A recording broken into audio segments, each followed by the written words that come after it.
Everyone, welcome back to my channel learn well. I hope आप सभी अच्छे होंगे। आज की क्लास में हम ऑडिटिंग का क्वेश्चन नंबर 3 डिस्कस करने जा रहे हैं, जो कि बहुत ही ज़्यादा इम्पोर्टेंट है। इसका चाहे तो डिफरेंस आ जाए, चाहे ये अलग अलग पार्ट्स में पूछा जा सकता है। ठीक है, तो चलिए आज की वीडियो स्टार्ट करते हैं without wasting any time.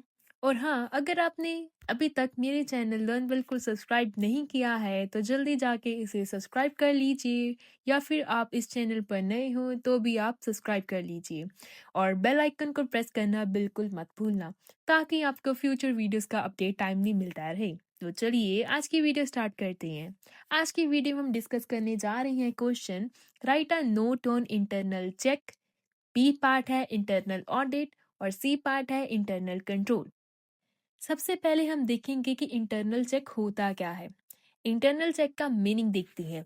Internal check का मतलब होता है कि अकाउंटिंग वर्क में स्टाफ मेंबर्स की ड्यूटीज का एक ऐसा डिस्ट्रीब्यूशन करना जैसे एक पर्सन का काम ऑटोमेटिकली दूसरे पर्सन के द्वारा चेक हो जाए। अदर वर्ड्स, इंटरनल चेक एक अकाउंटिंग प्रोसीडर है जिसमें रूटीन ट्रांजैक्शन की एंट्रीज एक से ज्यादा एम्प्लॉयज के द्वारा हैंडल की जाती है, ताकि एक एम्प्लॉय के काम को दूसरे एम्प्लॉय जो कि हैं ऑटोमेटिकली चेक कर सके और एरर और इरेगुलरिटीज को डिटेक्ट कर सके। अगर सिंपल वर्ड्स में बात करें, इंटरनल चेक का सिस्टम ये इंश्योर करता है कि कोई भी एम्प्लॉय अकेला पूरा काम ना करे, सब उसको मिल बांट कर करे। अगर एक काम कर रहा है तो दूसरा उसे चेक करे। अब देखते हैं objective of internal check. Internal check के क्या क्या ऑब्जेक्टिव्स होते हैं, जैसे कि सबसे पहला है एरर, फ्रॉड और इरेगुलरिटीज के चांसेस को कम करता है।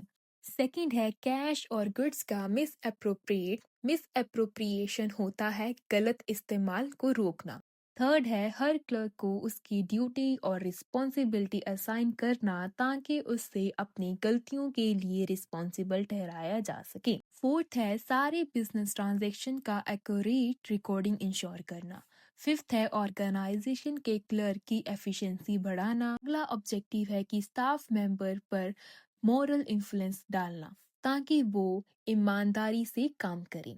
Last objective is final accounts को आसानी से और एफिशिएंसी के साथ प्रिपेयर करना। अब देखते हैं advantages of internal check. Internal check के क्या क्या एडवांटेजेस होते हैं।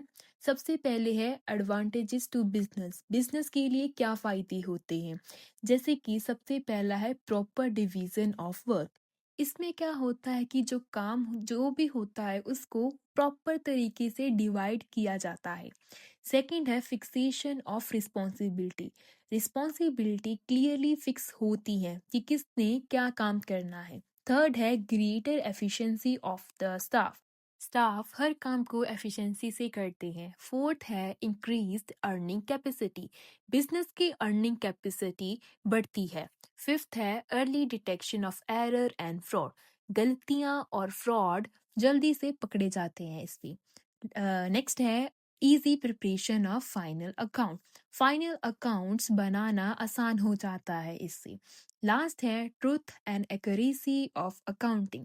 अकाउंट्स में सच्चाई और एक्यूरेसी आती है इससे। अब देखते हैं एडवांटेजेस टू ऑनर। ऑनर के लिए क्या क्या फायदे होते हैं इंटरनल चेक के। सबसे पहले है genuineness and accuracy of account. Account असली और एक्यूरेट होते हैं। Second, overall efficiency, economy in operations और इंक्रीज्ड प्रॉफिट। ऑपरेशंस में एफिशिएंसी आती है, जो खर्चे होते हैं कम होते हैं और प्रॉफिट बढ़ता है। थर्ड देखते हैं एडवांटेजेस टू ऑडिटर। ऑडिटर के लिए क्या क्या फायदे होते हैं। डिटेल एग्जामिनेशन की ज़रूरत नहीं होती है। ऑडिटर को हर चीज़ डिटेल में चेक नहीं करनी पड़ती। लेकिन क्या एडवांटेज है ऑडिटर के लिए। ऑडिटर का जो बर्डन होता है वो कम हो जाता है। अब देखते हैं डिसएडवांटेजेस ऑफ इंटरनल ऑडिट। अब जो इंटरनल ऑडिट होते हैं उनके क्या क्या नुकसान होते हैं। इंटरनल चेक सिस्टम बिजनेस के हर स्टेक होल्डर्स के लिए यूजफुल होता है, लेकिन फिर भी इसके कुछ नुकसान होते हैं जो नीचे दिए गए हैं। जैसे कि सबसे पहला है, इंटरनल चेक सिस्टम में हर स्टाफ मेंबर अपना काम टाइम पर कंप्लीट करने की जल्दी में होता है, जिसके कारण हरी में काम होता है और एरर हो जाते हैं। काम तो हो जाता है लेकिन एरर्स रह जाते हैं। सेकंड है, जब एक स्टाफ मेंबर का काम दूसरा स्टाफ मेंबर चेक करता है, तब चेक करने के टाइम गलतियां या फिर फ्रॉड पकड़ा जाता है, तो स्टाफ के बीच कन्फ्लिक्ट होने के चांसेस इससे बढ़ जाते हैं।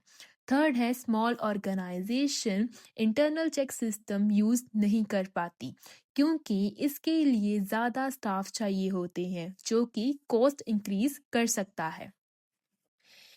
सेकंड देखते हैं अब इंटरनल ऑडिट होता क्या है।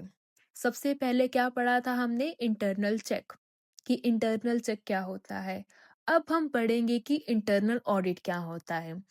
इसका मीनिंग है कि इंटरनल ऑडिट का मतलब होता है ऑर्गेनाइजेशन के अंदर एक्टिविटीज का इंडिपेंडेंट अप्रेजल। अप्रेजल का मतलब जजमेंट करना, जिसका पर्पस होता है जैसे अकाउंटिंग, फाइनेंशियल और अदर बिजनेस प्रैक्टिसेस का रिव्यू करना। इंटरनल ऑडिट में फाइनेंशियल और ऑपरेटिंग एक्टिविटीज का कंटिन्यूस और क्रिटिकल रिव्यू होता है, जो ऑडिटर के स्टाफ के द्वारा किया जाता है। ये ऑडिटर मैनेजमेंट के पार्ट होते हैं और मैनेजमेंट को रिपोर्ट करते हैं, होल्डर्स को नहीं। इंटरनल ऑडिट में ऑर्गेनाइजेशन के फंक्शन का रेगुलर और क्रिटिकल एनालाइज किया जाता है, ताकि इम्प्रूवमेंट रेकमेंड की जा सके। इसका मेन एम होता है कि फर्म के मेंबर्स को उनकी रिस्पॉन्सिबिलिटीज इफेक्टिवली डिस्चार्ज करने में मदद करता है। ठीक है, अब देखते हैं objectives of internal audit. Internal audit के क्या ऑब्जेक्टिव्स होते हैं। सबसे पहला है अकाउंटिंग रिकॉर्ड की अक्यूरेसी और ऑथेंटिसिटी चेक करना। ये देखा जाता है कि अकाउंट सही है या फिर नहीं, और असली रिकॉर्ड पर बेस्ड हैं या फिर नहीं। सेकंड है स्टैंडर्ड अकाउंटिंग प्रैक्टिसेस फॉलो हो रही हैं या फिर नहीं, ये आइडेंटिफाई करना। ऑर्गेनाइजेशन जो अकाउंटिंग रूल्स और स्टैंडर्ड फॉलो करने का दावा करते हैं, क्या वाकई उनका कंप्लायंस हो रहा है या फिर नहीं। थर्ड है फ्रॉड की डिटेक्शन और प्रिवेंशन इंश्योर करना। फ्रॉड हो चुका है या नहीं, या होने वाला है, ये चेक करना। फोर्थ है एसिड के प्रोक्योरमेंट्स और डिस्पोजल के लिए प्रॉपर अथॉरिटी है या नहीं, ये एग्जामिन कर। एसिड खरीदना या बेचने का डिसीजन अथोराइज पर्सन ने लिया है या नहीं। ऑब्जेक्टिव है लाइबिलिटीज सिर्फ बिजनेस पर्पस के लिए ही इंकर हो रही है, ये वेरीफाई करना। कंपनी के लोन्स या फिर लाइबिलिटीज पर्सनल या गलत पर्पस के लिए तो नहीं लिए जा रहे। लास्ट ऑब्जेक्टिव है इंटरनल कंट्रोल सिस्टम की एक्टिविटीज रिव्यू करना। डेविएशंस और नॉन कंप्लायंस के बारे में मैनेजमेंट को रिपोर्ट करना। अब देखते हैं advantages of internal audit. Internal audit के एडवांटेजेस क्या होते हैं, जैसे कि सबसे पहला है स्टाफ हमेशा अलर्ट रहता है, क्योंकि उनका काम इंटरनल ऑडिटर चेक करता है, इसीलिए अकाउंट्स करेक्ट बने रहते हैं। सेकेंड एडवांटेज है एरर और फ्रॉड डिटेक्ट होते हैं और इम्प्रूवमेंट के सजेशंस मिलते हैं। मैनेजमेंट को करेक्टिव एक्शंस लेने में मदद मिलती है। थर्ड है रिसोर्सेज का मिसयूज को टाइम पर डिटेक्ट करना, इससे अननेसेसरी एक्सपेंसेस कम हो जाते हैं। ठीक है। फोर्थ है स्टाफ की एफिशिएंसी चेक करता है, जिससे उनकी ओवरऑल एफिशिएंसी इंक्रीज होती है। फिफ्थ एडवांटेज है फाइनल ऑडिट को इजी बना देता है, बुक्स चेक करता है, एरर्स और फ्रॉड डिटेक्ट करता है, और फाइनल ऑडिटर के काम आसान हो जाते हैं इससे। Sixth last advantages of final account, that is honest staff के मॉरल बढ़ाता है। जो इंटरनल ऑडिट है वो स्टाफ के ऑनेस्टी और मॉरल को बढ़ाता है, क्योंकि किसी भी टाइम परफॉर्मेंस इवैल्यूएशन हो सकती है, तो स्टाफ ईमानदारी से काम करता है। अब देखते हैं डिसएडवांटेजेस ऑफ इंटरनल ऑडिट। हर चीज़ के एडवांटेज और डिसएडवांटेज होते ही होते हैं। अब देख लेते हैं डिसएडवांटेजेस क्या हैं। डिसएडवांटेजेस मतलब नुकसान। सबसे पहला क्या है, लिमिटेशन। स्मॉल ऑर्गेनाइजेशन के लिए सुटेबल नहीं होता है क्योंकि इंटरनल ऑडिट डिपार्टमेंट चलाने का कॉस्ट बहुत ज़्यादा हो जाता है। सेकंड है, इंटरनल ऑडिटर ऑर्गेनाइजेशन के पेड एम्प्लॉयज होते हैं। वो मैनेजमेंट के इंस्ट्रक्शन के अकॉर्डिंग काम करते हैं, इसीलिए कंप्लीटली अनबायस्ड ओपिनियन देने की एक्सपेक्टेशन नहीं होती। थर्ड डिसएडवांटेजेस क्या है, प्रेस्क्राइब्ड क्वालिफिकेशन फिक्स नहीं होती। क्वालिफाइड लोग भी इंटरनल ऑडिटर बन सकते हैं जो अपनी ड्यूटीज प्रॉपरली डिस्चार्ज नहीं कर पाते। अब थर्ड है, इंटरनल कंट्रोल क्या होता है।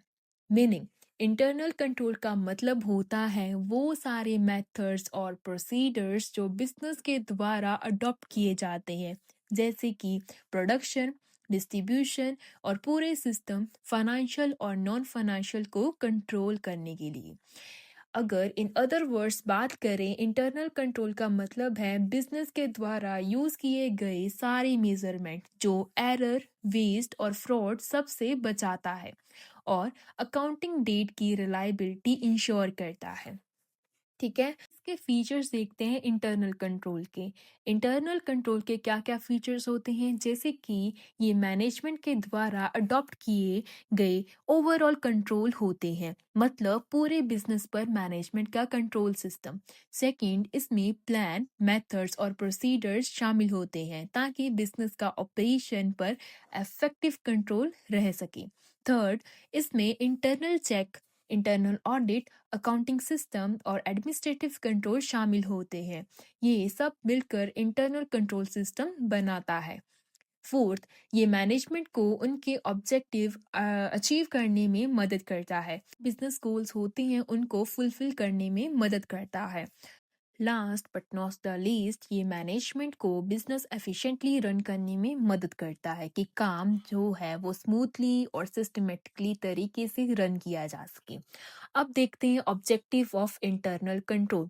सबसे पहला है कि ये इंश्योर करता है कि सारे transaction proper books of account में रिकॉर्ड हों। लेकिन ये देखना कि सारे ट्रांजैक्शन सिर्फ ऑथराइज सेक्शन के बाद ही हों।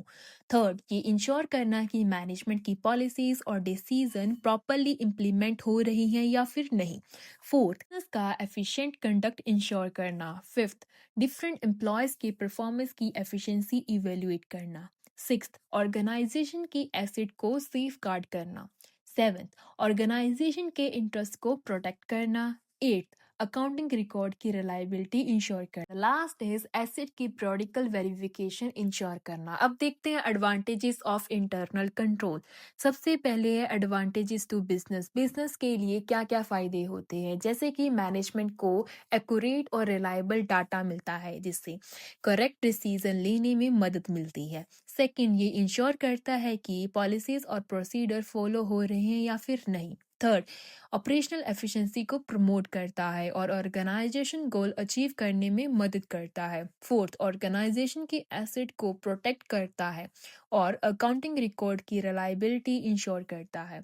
अब देखते हैं एडवांटेजेस टू ऑडिटर। ऑडिटर के लिए क्या क्या फायदे होते हैं, जैसे कि ऑडिटर को ऑडिट प्रोग्राम फ्रेम करने में हेल्प करती है। सेकेंड, टेस्ट चेक या फिर एक्सटेंड डिसीजन करने में मदद करती है। अब देखते हैं disadvantages of internal control. Internal control के क्या क्या नुकसान होते हैं, जैसे कि ये सिस्टम एक्सपेंसिव होता है, अनयूजुअल ट्रांजैक्शन पर इंटरनल कंट्रोल अप्लाई नहीं हो पाता। थर्ड, ह्यूमन एरर किसी भी कंट्रोल सिस्टम में रह सकता है। फोर्थ, लोगों के साथ मिलकर फ्रॉड करना इसको पूरी तरीके से रोक नहीं पा सकते वो। And the last is changing condition के साथ पेस मेंटेन नहीं कर पाता। आई होप आपको ये question internal control, internal check और ऑडिट का क्वेश्चन बिल्कुल अच्छे से समझ आ गया होगा। इसमें हमने उसके एडवांटेज, डिसएडवांटेजेस, एडवांटेजेस ऑडिटर, ठीक है, बिजनेस, सब कुछ डिस्कस कर लिया है। अगर आपको ये वीडियो अच्छी लगी हो तो इसे लाइक करें, ज़्यादा से ज़्यादा अपने दोस्तों के साथ शेयर करें और मेरे चैनल लर्न वेल को सब्सक्राइब करना बिल्कुल मत भूलना। मिलते हैं नेक्स्ट वीडियो में एक नए टॉपिक, एक नए क्वेश्चन के साथ। Until then keep learning, keep growing only with learn well.